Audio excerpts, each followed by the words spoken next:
Marko, Juras here from Fair Realty. As you probably know, I'm a licensed realtor here in Victoria, BC. As you probably don't know, I'm also licensed in rental property management, and I'm not trying to pick up rental property management business. I keep ridiculously busy as a realtor as is, but I did want to discuss selling tenanted properties. Recently I've listed quite a few tenanted properties with leases in place, so residential tenancy agreement with a fixed length of time.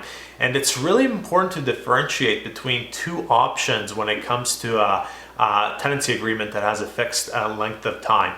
Option number one, when you're filling out a residential tenancy agreement, is the tenancy may continue on a month-to-month basis at the end of the fixed length time, or at the end of the fixed length time, the tenancy ends and the tenant must move out of the residential unit. There's a really big difference between these two when you're selling a property. And let me give you a really quick example. I don't want to talk about this for half an hour, but I could about all the different scenarios.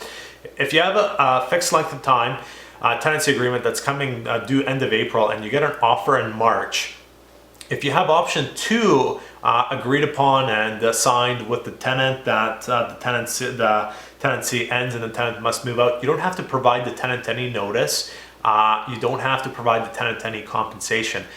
But if you have option one checked out, the tenancy may continue on a month-to-month basis. You still have to give the tenant proper 2 months notice and 1 month compensation. So even if you receive an offer in March, you still have to do that, even though it's a tenancy that has a fixed length of time until in April, because the month-to-month option after the fixed length of time is checked off. And a lot of my sellers/landlords are always surprised when I tell them, no, we still got to give the tenant 2 month notice and you got to give them 1 month compensation. A lot of people assume because they have a fixed length of time tenancy agreement that they don't have to give notice.